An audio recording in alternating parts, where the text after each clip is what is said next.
ગીર સોમનાથના સાંસદ અને સોમનાથના ધારાસભ્યના માદરે વતન ચોરવાડ મુકામે નગરપાલિકા ચૂંટણીનો રંગ જામ્યો છે। ડોર ટુ ડોર પ્રચાર અને બંને પક્ષો જીતના દાવા કરી રહ્યા છે। ફરીથી કોંગ્રેસનું શાસન આવશે કે પછી મોદીની લહેરથી ભાજપ બાજી મારશે, જોઈએ ખાસ અહેવાલમાં। સ્થાનિક સ્વરાજ્યની ચૂંટણીના ભણકારા વાગી ચૂક્યા છે, ત્યારે ગીર સોમનાથ જિલ્લાના ભાજપના સાંસદ રાજેશ ચુડાસમા અને સોમનાથના કોંગ્રેસના ધારાસભ્ય વિમલ ચુડાસમાના માદરે વતન ચોરવાડ ખાતે નગરપાલિકાની ચૂંટણી યોજાવાની છે અને ભાજપ અને કોંગ્રેસ પક્ષે પોતાના 24 મૂર્તિયા પણ મેદાનમાં ઉતારી દીધા છે। જેવા સોમનાથના ધારાસભ્યો વિમલ ચુડાસમા ખુદ ચૂંટણી લડી રહ્યા છે, તો સાંસદ રાજેશ ચુડાસમાએ પોતાની ટીમ મેદાનમાં ઉતારી દીધી છે। ચોરવાડ નગરપાલિકાની વાત કરીએ તો છેલ્લા 10 વર્ષથી કોંગ્રેસ શાસિત નગરપાલિકા છે અને ધારાસભ્ય વિમલ ચુડાસમા અને તેમના પત્ની જલ્પાબેન ચુડાસમા શાસન ચલાવી રહ્યા છે। ભાજપની દેશમાં ભલે લહેર હોય, પણ ચોરવાડમાં અને ભાજપના સાંસદના વતનમાં કોંગ્રેસ શાસિત નગરપાલિકા છે। હાલ ભાજપ કોંગ્રેસ બંને પક્ષના જીતના દાવા કરી રહ્યા છે। લોકો પાસે જઈ કરેલા કામો અને કરવાના કામોના વાયદાઓ આપી રહ્યા છે। બંને પક્ષો એકબીજા પર આક્ષેપો કરી રહ્યા છે, ત્યારે હવે મતદારો શું મિજાજ છે અને ફરીથી ધારાસભ્ય વિમલ ચુડાસમા નગરપાલિકા પર પંજો મારશે કે પછી ભાજપની લહેરથી કમળ ખીલશે, તે તો આવનારો સમય જ બતાવશે। ચોરવાડ નગરપાલિકાની ચૂંટણી આવી છે ત્યારે ભારતીય જનતા પાર્ટીના ઉમેદવારો જે અસંખ્ય કરોડો રૂપિયાના કામો ગુજરાત સરકાર, કેન્દ્ર સરકારે અને સાંસદ શ્રી રાજેશભાઈ ચુડાસમાના માર્ગદર્શન દ્વારા જે ગ્રાન્ટો મળી છે, એ જે કામો પૂર્ણ થયા છે અને જે કામો અત્યારે પ્રગતિ હેઠળ છે, એ કામોની ચર્ચાને આધારે અને વિકાસના મતના આધારે અમે લોકો વચ્ચે મત માંગવા નીકળીએ છીએ। સારો રિસ્પોન્સ મળી રહ્યો છે। લોકો સામેથી એવું કહી રહ્યા છે કે જ્યારે કેન્દ્રમાં પ્રધાનમંત્રી નરેન્દ્રભાઈની સરકાર હોય, ગુજરાતમાં ભૂપેન્દ્રભાઈની સરકાર હોય, આપણા સાંસદ રાજેશભાઈ ચુડાસમા હોય, તો ચોરવાડ નગરપાલિકા પણ ભાજપ શાસિત બેસે અને વિકાસના કામો, અવિરત કામો અહીંયા થાય, એવો લોકોનો આ વખતે ખૂબ આગ્રહ છે।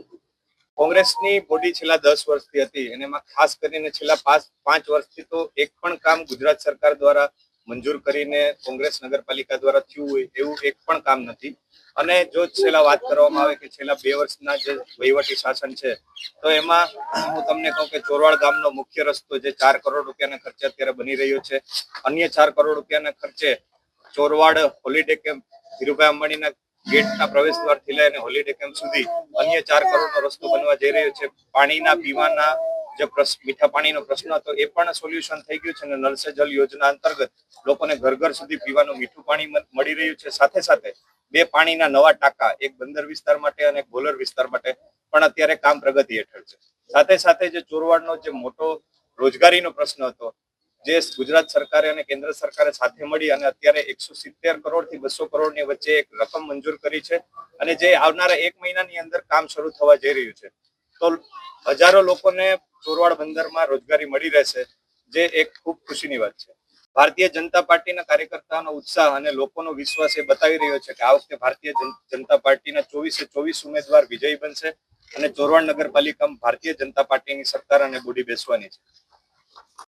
ચોરવાડ નગરપાલિકામાં ટોટલ 6 વોર્ડ છે, 24 ઉમેદવાર છે। કોંગ્રેસ પાર્ટીએ 24 ઉમેદવારને ચૂંટણી લડવા માટે ઊભા કરેલા છે અને એ સિવાય ટોટલી 6 વોર્ડ છે અને અમે 1 તારીખના રોજ ફોર્મ ભરેલું છે।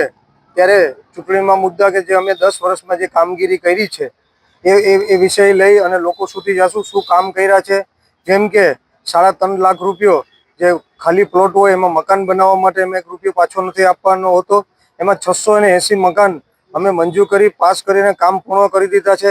એટલે 2380 લાખ રૂપિયા ચોરવાડની શહેરના લોકોને અપાવ્યા છે। એ સિવાય આવાસ યોજના જે ફ્લેટો છે એ અમે 400 ફ્લેટો બનાવ્યા છે। 200 ફ્લેટો ડ્રો કરી અને આપી દીધા, ત્યાં લોકો રહેવા વહી ગયા છે અને 200 ડ્રો જે 2 વર્ષથી વ્યવહારદાર શાસન હતું એ હજી પણ એક પણ ડ્રો કરી નથી શક્યા, એટલે ફરી અમે આવતા એ ડ્રો કરવાના છે।